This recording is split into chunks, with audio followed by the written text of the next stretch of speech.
আমরা আল্লাহর দরবারে শুকরিয়া আদায় করছি যে আল্লাহ তাআলা আমাদেরকে ইসলাম দিয়ে ধন্য করেছেন। উই আর ব্লেসড উইথ ইসলাম, ঠিক কিনা বলেন? ইসলাম পেয়ে আমরা ধন্য, আলহামদুলিল্লাহ। এবং মজার ব্যাপার হচ্ছে আমাদেরকে ইসলামকে খুঁজে বের করতে হয়নি। অনেক নন মুসলিমদের স্টোরি আপনারা শুনবেন যে তারা নিজের সাথে নিজে যুদ্ধ করে, বোঝাপড়া করে, নিজেকে কনভিন্স করে তারপরে ইসলাম ধর্ম গ্রহণ করেছেন। রিভার্টেড মুসলিম, কনভার্টেড মুসলিম। কিন্তু তার বিপরীতে আমরা বাই বর্ন মুসলিম হিসেবে এই পৃথিবীতে এসেছি, আলহামদুলিল্লাহ। উই আর ব্লেসড উইথ ইসলাম। আমরা সবাই জানি যে ইসলাম শব্দের অর্থ হচ্ছে টু সারেন্ডার, কমপ্লিট সাবমিশন। আল্লাহ তাআলার ইচ্ছার সামনে, আল্লাহ তাআলার আদেশের সামনে সারেন্ডার করা, নিজেকে ফুললি আল্লাহর কাছে সাবমিসিভ ওয়েতে প্রেজেন্ট করা, এটাই হচ্ছে ইসলাম। আল্লাহর আদেশের সামনে, আল্লাহর ইচ্ছার সামনে নিজেকে পেশ করা। কোনো যদি কিন্তু তবে ছাড়া, আই রিপিট, আমি আবারও বলছি, কোনো যদি কিন্তু তবে ছাড়া আল্লাহর আদেশের সামনে, আল্লাহর ইচ্ছার সামনে নিজেকে উজাড় করে দেওয়ার নাম হচ্ছে ইসলাম। আল্লাহর ইচ্ছার সামনে, আদেশের সামনে নিজেকে উজাড় করে দেওয়ার নাম কি? ইসলাম। ইসলামই হচ্ছে আমাদের আইডেন্টিটি, আমাদের আত্মপরিচয় এবং আমাদের সম্মান আল্লাহ রেখেছেন ইসলামে। তাহলে নিজেকে আমরা এমনভাবে আল্লাহর কাছে প্রেজেন্ট করতে হবে, উপস্থাপন করতে হবে, এখানে কোনো যদি কিন্তু তবে কন্ডিশন থাকবে না। আল্লাহ আদেশ করেছেন তো মেনে নিয়েছি। নিজেকে উজাড় করে সঁপে দেয়া, ঠিক যেমনি সাইয়েদনা ইব্রাহিম আলাইহিস সালাম নিজেকে সঁপে দিয়েছিলেন। আল্লাহ তাআলা বলছেন, ওয়া ইয ক্বালা লাহু রাব্বুহু আসলিম ক্বালা আসলামতু লিরাব্বিল আলামিন। আল্লাহ তাআলা যখন সাইয়েদনা ইব্রাহিম আলাইহিস সালামকে বলেছিলেন যে ইব্রাহিম আসলিম মানে সারেন্ডার করো, আত্মসমর্পণ করো, তিনি কোনো যদি কিন্তু তবে এগুলোর আশ্রয় নিয়েছিলেন নাকি বলেন তো? না। আসলামতু লিরাব্বিল আলামিন, আল্লাহ আমি সারেন্ডার করলাম, আল্লাহ আমি আত্মসমর্পণ করলাম, আল্লাহ আমার নিজেকে আমি আপনার কাছে সঁপে দিলাম। এটাই হচ্ছে ইসলাম। এবং আমাদের সম্মান, আমাদের স্টেটাস, আমাদের ডিগনিটি, আমাদের মর্যাদা আল্লাহ তাআলা রেখেছেন এই ইসলামের ভেতরে। সাইয়েদনা ওমর ফারুক রাদিয়াল্লাহু তাআলা আনহু তিনি বলতেন, নাহনু কওমুন আ'আজ্জানাল্লাহু বিল ইসলাম। আমরা তো এমন জাতি যে জাতিকে আল্লাহ তাআলা ইসলাম দিয়ে সম্মানিত করেছেন। আমরা তো এমন জাতি যে জাতিকে আল্লাহ ইসলাম দিয়ে মর্যাদা দিয়েছেন। ফাইন ইবতাগাইনাল ইজ্জাতা বিগাইরিহি আযাল্লানাল্লাহ। ইসলাম ছাড়া অন্য কোথাও যদি আমরা সম্মান তালাশ করি, স্টেটাস, ডিগনিটি, মর্যাদা তালাশ করি, তাহলে আল্লাহ তাআলা আমাদেরকে অপমানিত করে ছাড়বেন। তাহলে আওয়াজ করে বলুন তো, আমাদের সম্মান আর মর্যাদা ইসলামে। আওয়াজ করে বলি, আমাদের মর্যাদা সম্মান কোথায়? ইসলামে। And this is our identity. এটাই আমাদের আত্মপরিচয়। সম্মানিত সুধীমণ্ডলী, আমি আমার আজকের এই আলোচনায় দুইটা বিষয়কে একটু টাচ করবার চেষ্টা করব। এক নাম্বার হচ্ছে, why should we feel proud of our identity. আমাদের মুসলিম আইডেন্টিটি নিয়ে আমাদের কেন প্রাউড ফিল করা উচিত? ইসলাম যে কত মহিমান্বিত, কত চমৎকার একটা religion and all encompassing way of life, এটা অনেক সময় আমরা উপলব্ধি করি না। আমরা বোঝার চেষ্টা করব যে কেন ইসলাম নিয়ে আমাদের প্রাউড ফিল করা উচিত। আমরা সবাই মুসলিম, এজন্যই কি ইসলাম অনন্য? আমি ইসলাম ধর্মের অনুসারী, তো গায়ের জোরে কি আমি ইসলামকে শ্রেষ্ঠ বলবো? শ্রেষ্ঠ বললে হবে না। আল্লাহ তাআলা এমন কিছু ক্যারেক্টারিস্টিক্স, এমন কিছু ফিচার দিয়ে ইসলামকে সৌন্দর্যমণ্ডিত করেছেন, বিউটিফাই করেছেন, ফলে বাই ডিফল্ট ইসলাম শ্রেষ্ঠ। আল্লাহু আকবার। এটা জোর করে, তর্ক করে, চাপার জোরে ইসলামকে শ্রেষ্ঠ প্রমাণ করা লাগবে না। বাই ডিফল্ট ইসলাম শ্রেষ্ঠ। এমন কিছু ফিচার আল্লাহ তাআলা আমাদেরকে দিয়েছেন ইসলামের ভেতরে, যে কারণে ইসলাম বাই ডিফল্ট এটা শ্রেষ্ঠ একটি ধর্ম। কি কি ফিচার দিয়ে আল্লাহ তাআলা ইসলামকে সমৃদ্ধ করেছেন? কেন ইসলাম অনন্য? কেন আমাদের মুসলিম আইডেন্টিটি নিয়ে আমাদের প্রাউড ফিল করা উচিত? এ বিষয়ে প্রথমে কথা বলবো। এরপরে কথা বলবো what should we do to protect our Muslim identity. কেন আমরা প্রাউড ফিল করবো মুসলিম আইডেন্টিটি নিয়ে? এরপরে কথা বলবো এই মুসলিম আইডেন্টিটিকে আমরা কিভাবে প্রোটেক্ট করতে পারি। তাহলে প্রথমে ইসলামকে আল্লাহ তাআলা কি কি অনন্য ফিচার, ক্যারেক্টারিস্টিক্স, বৈশিষ্ট্য দিয়ে ধন্য করেছেন। আমরা যদি এই টপিকে কথা বলি তাহলে দেখব যে আল্লাহ তাআলা ইসলামকে একটা knowledge based way of life বানিয়েছেন। এটা জ্ঞানভিত্তিক ধর্ম। অজ্ঞতার সাথে, ইগনোরেন্সের সাথে এই ধর্মের কোনো সম্পর্ক নেই। এবং ইসলামের প্রথম যে বাণীটি, কোরআনের প্রথম যে আয়াতটি, দ্য ভেরি ফার্স্ট ভার্স আল্লাহ তাআলা যে নাজিল করেছেন, সেখানেও আল্লাহ তাআলা আমাদেরকে জ্ঞানার্জনের কথা বলেছেন। হেরা গুহায় সূরা আলাকের প্রথম যে আয়াতটি নাজিল হয়েছে সেটি কি ছিল? ইকরা। আওয়াজ করে বলুন, সেটি কি? ইকরা বিসমি রাব্বিকাল্লাযী খালাক, read in the name of your lord who has created, পড়ো তোমার প্রভুর নামে যিনি শিখিয়েছেন। তাহলে ইসলামের প্রথম কথাই হচ্ছে পড়ো, এক্সপ্লোর করো, ইনোভেট করো, ডেভেলপ করো। ইসলামের প্রথম কথাই হচ্ছে পড়া। জ্ঞানের সাথে নিজেকে জুড়ে রাখো, অজ্ঞতার সাথে ইসলামের কোনো সম্পর্ক। এবং জ্ঞানকে আল্লাহ রাসূল সাল্লাল্লাহু আলাইহি ওয়াসাল্লাম বিশ্বময় ছড়িয়ে দিতে বলেছেন। Knowledge has no boundaries. তিনি বলেছেন বাল্লিগু আন্নি ওয়ালাউ আয়া, একটি আয়াত হলেও আমার পক্ষ থেকে গোটা বিশ্বে ছড়িয়ে দাও। এবং জ্ঞানের রাস্তায়, জ্ঞানের পথে যে অগ্রসর হয়, আল্লাহর হাবিব সাল্লাল্লাহু আলাইহি ওয়াসাল্লাম বলেন, যে ব্যক্তি জ্ঞানের পথে অগ্রসর হয় সে মূলত জান্নাতের পথেই অগ্রসর হয়। মান সালাকা তরিকান ইয়ালতামিসু ফীহি ইলমান সাহালাল্লাহু লাহু তরিকান ইলাল জান্নাহ। যে জ্ঞান অর্জনের জন্য সামনে আগায় সে মূলত জান্নাতের দিকে আগায়। আল্লাহু আকবার। তাহলে ইসলাম একটা নলেজ বেসড রিলিজিয়ান। এখানে আমাদের গোজামিল দেওয়ার কোনো সুযোগ নাই, এটা জ্ঞানভিত্তিক ধর্ম। এজন্য এই ধর্ম পেয়ে এই ওয়ে অফ লাইফ যে আমরা প্র্যাকটিস করি, আমাদের প্রাউড ফিল করার দরকার আছে না নাই? বলেন, প্রাউড ফিল হয় না? আচ্ছা, এক নম্বর হচ্ছে নলেজ বেসড রিলিজিয়ান। দ্বিতীয়ত হচ্ছে ইসলাম হচ্ছে দীনুল ইনসানিয়া, মানবতার ধর্ম। মানবতাকে ইসলাম অনেক গুরুত্ব দেয়। মানুষের সম্মান মর্যাদা সবচাইতে বেশি। ইসলাম মানুষকে বলে আশরাফুল মাখলুকাত। আল্লাহ তাআলা বলছেন ওয়ালাকাদ কাররামনা বানি আদম, I have dignified the status of the son of Adam. আদমের সব সন্তানদেরকে আমি মর্যাদা দিয়েছি। তিনি বলেননি যে আমি মুমিনদেরকে শুধু মর্যাদা দিয়েছি, শুধু মুসলিমদের মর্যাদা দিয়েছি, কেবলমাত্র মুসল্লিদেরকে মর্যাদা দিয়েছি, এমন তিনি বলেননি। ওয়ালাকাদ কাররামনা বানি আদম, গোটা বনি আদমকে, মুসলিম অমুসলিম নির্বিশেষে সব বনি আদমকে আমি সম্মানিত করেছি। আল্লাহু আকবার। এভাবে ইসলাম মানবতার কথা বলে এবং মানুষের জন্য যে কাজ করে ইসলাম তাকে শ্রেষ্ঠ মানুষ বলেছে। খায়রুন নাস আনফাউহুম লিন-নাস, মানুষের মধ্যে শ্রেষ্ঠ সে মানুষ যে অন্যের কাজে লাগে, যে মানবতার উপকারে আসে, সে শ্রেষ্ঠ মানুষ। এভাবে ইসলাম মানবতার জয়গান গেয়েছে। আল্লাহ রাসূল সাল্লাল্লাহু আলাইহি ওয়াসাল্লামের সামনে দিয়ে একবার একটা লাশ যাচ্ছিল। তিনি সাহাবাদেরকে নিয়ে বসেছিলেন। হঠাৎ ওই লাশ দেখে রাসূল সাল্লাল্লাহু আলাইহি ওয়াসাল্লাম দাঁড়িয়ে গেলেন। সাহাবারা বললেন, ইয়া রাসূলুল্লাহ ইন্নাহু ইয়াহুদি, এটা ইহুদির লাশ। কার লাশ? জুইশ, ইহুদির লাশ। আপনি দাঁড়ালেন যে? রাসূল সাল্লাল্লাহু আলাইহি ওয়াসাল্লাম বললেন আওয়ালাইসাত নাফসান, সে হোক ইহুদি, সে কি মানুষ নয়? এটা কি একটা প্রাণ নয়? এটা কি একটা আত্মা নয়? আমি তো ইহুদি, খ্রিস্টান, নাস্তিক সেটা দেখিনি, আমি মানুষ, এ কারণে সম্মান দিয়ে দাঁড়িয়ে গিয়েছি। আল্লাহু আকবার। তাহলে ইসলাম হচ্ছে দ্য রিলিজিয়ন অফ হিউম্যানিটি, মানবতার ধর্ম। যারা আমাদেরকে মানবাধিকার শিখায়, যারা মানবতার কথা বলতে চায় আমাদের কাছে এসে, তাদের খুব ভালো করে এগুলো জেনে নেওয়া উচিত যে ১৫০০ বছর আগে ইসলাম যেভাবে মানবতাকে উচ্চে তুলে ধরেছে, মানুষের মর্যাদাকে সবচেয়ে উপরে তুলে ধরেছে, মানুষকে আশরাফুল মাখলুকাত বলেছে, নতুন করে মানবতা তাদের কাছ থেকে আমাদের শেখা লাগবে না। তাহলে এক নম্বর হচ্ছে ইসলাম জ্ঞান ভিত্তিক ধর্ম। ২ নম্বরে বললাম ইসলাম হচ্ছে মানবতার ধর্ম। ৩ নম্বর হচ্ছে ইসলামে আল্লাহ তাআলা যে সমস্ত বিধিবিধান আমাদেরকে দিয়েছেন, ইসলামের যে রুলিংসগুলো আছে এগুলো খুব ফ্লেক্সিবল, এগুলো অত্যন্ত লাইফ ওরিয়েন্টেড। ইসলামের বিধানগুলো সোসাইটি ওরিয়েন্টেড। আপনার কাছে ওরিয়েন্ট লাগবে না, এগুলোকে মোটেও আপনার কাছে এটাকে অসম্ভব মনে হবে না, মানতে যে কঠিন লাগবে না,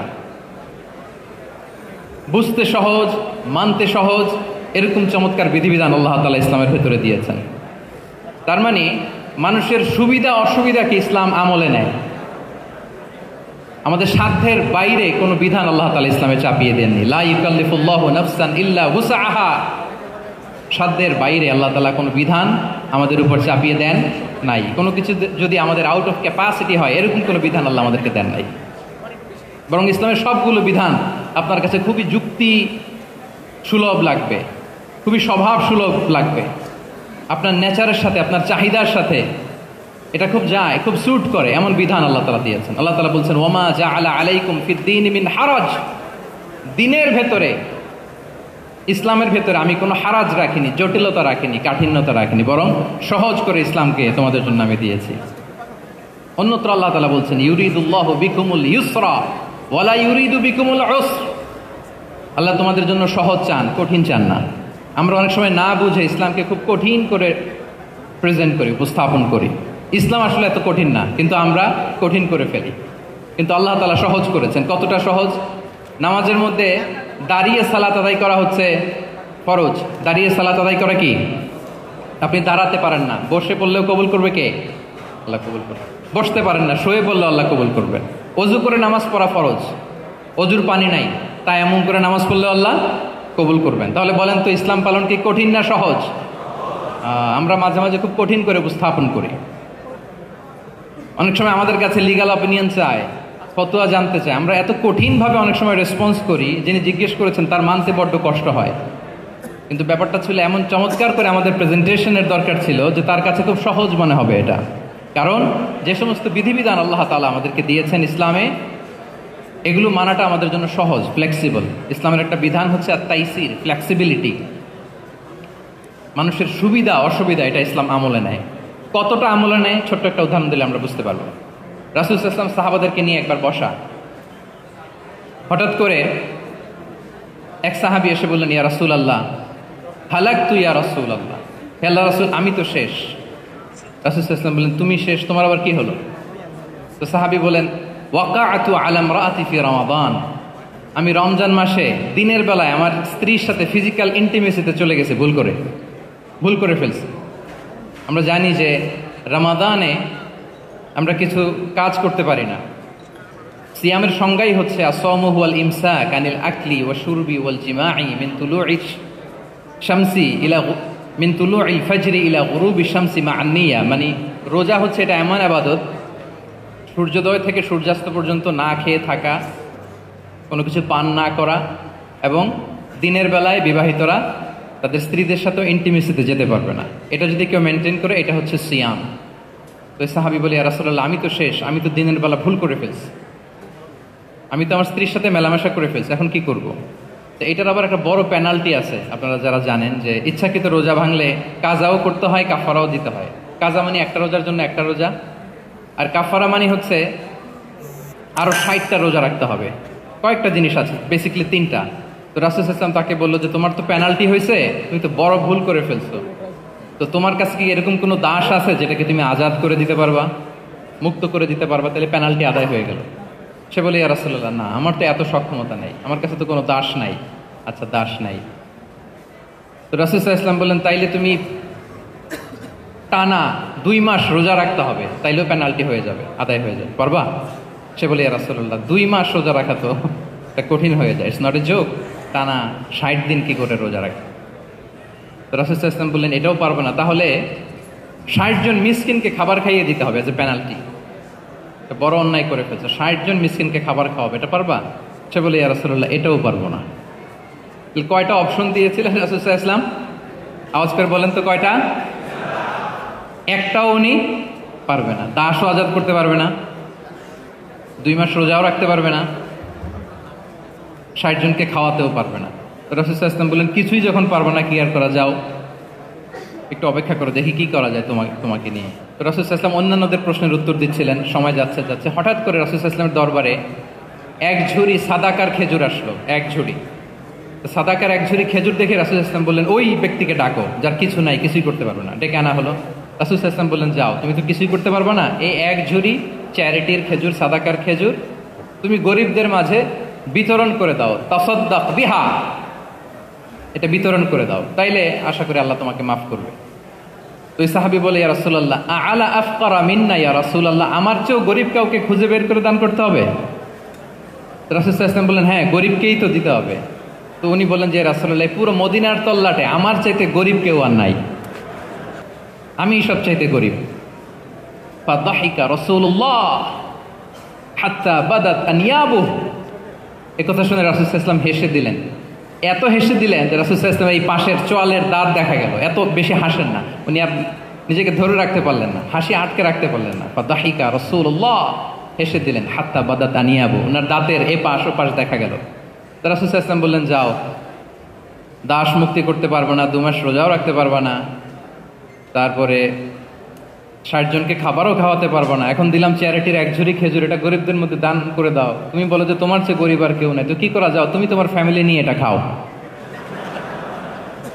তোমার ফ্যামিলির মেম্বার যারা আছে এদেরকে নিয়ে এটা কি করো, খাও। দেখেন আমাদের সুবিধা অসুবিধাকে ইসলাম কতটা বিবেচনায় নেয়। আসছিল পেনাল্টি দিতে, কথা বুঝতেছেন আমার? ওই সাহাবী রাসূল সাল্লাল্লাহু আলাইহি ওয়াসাল্লামের কাছে আসছিল কি দিতে, পেনাল্টি, এখন নিয়ে গেল কি 1 ঝুড়ি। আল্লাহু আকবার পড়বেন না? দিস ইজ আওয়ার ইসলাম, যেটা নিয়ে আমাদের প্রাউড ফিল করা উচিত। কি বলেন? আমাদের যে ধর্ম জ্ঞানের কথা বলে, আমাদের যে ধর্ম মানবতার কথা বলে, আমাদের যে ধর্ম এমন বিধান দেয় যেটা মানতে পালন করতে আমাদের কষ্ট হয় না, বরং আমাদের সুবিধা অসুবিধা বিবেচনায় নেয়, সে ধর্ম নিয়ে, সে ইসলাম নিয়ে আমাদের প্রাউড ফিল করা উচিত কিনা বলেন? শুনি নাই আমি, ইয়েস অর নো? গেল ফ্লেক্সিবিলিটি।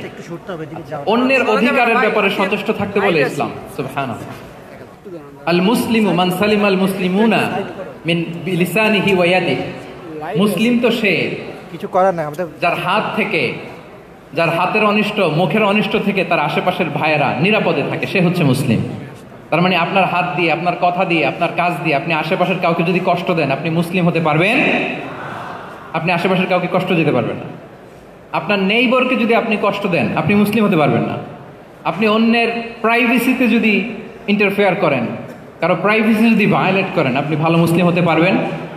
কারো পার্সোনাল স্পেসে যদি আপনি নাক গলান, আপনি যদি ইন্টারফেয়ার করেন, তাহলে আপনি ভালো মুসলিম হতে পারবেন? অন্যের অধিকারের ব্যাপারে ইসলাম আমাদেরকে সচেষ্ট থাকতে বলে। ইসলাম বলে ওয়ালা তাজাসসু, খবরদার, খবরদার, গোয়েন্দাগিরি করো না, কারো পার্সোনাল স্পেসে নাক ঢুকিও না। যেটা তোমার ইস্যু না, যেটা তোমার বিজনেস না, ওখানে তুমি কভু যাবে না। কিন্তু আমরা এগুলো ভায়োলেট করি, দেদারসে, কি বলেন, করি না? অন্যের কোনো বিষয়ে আমাদের আগ্রহ থাকে বেশি, এরকম এরকম থাকে না? এনএসইউতে আলহামদুলিল্লাহ এরকম কেউ নাই, আছে এরকম?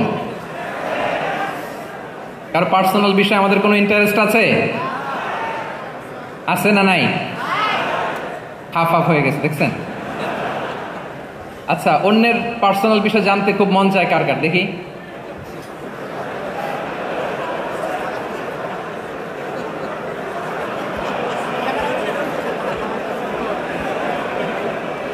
হাত তুলে ফেলছে কয়েকজন, আল্লাহ হেদায়েত দেখ আমাদেরকে। আচ্ছা, অন্যের পার্সোনাল বিষয়ে নাক গলায় না, এরকম কারা কারা, দেখি। মাশাআল্লাহ, মাশাআল্লাহ, মাশাআল্লাহ। ঠিক আছে, হাত নামান। ঠিক আছে, এবার 2 বারের 1 বারও যারা হাত তোলেন নাই তারা হাত তোলেন। আপনারা কি করেন? আচ্ছা, তাহলে অন্যের পার্সোনাল ইস্যুতে আমরা আজকে থেকে নাক গলাবো, আমরা ভুল করে ফেলি। ইনশাল্লাহ আমরা এমনটা করব না। আমরা অনেক সময় খুঁচিয়ে খুঁচিয়ে তার পার্সোনাল বিষয় জানতে চাই। বিশেষ করে নিঃসন্তান দম্পতি পেলে আমি দেখেছি খুঁটিয়ে খুঁটিয়ে তাকে প্রশ্ন করে যে ভাই কি সমস্যা, বেবি নিচ্ছেন না কেন, কার সমস্যা, আপনার সমস্যা না ভাবির সমস্যা, আর বেটা তোর কি সমস্যা সেটা বল।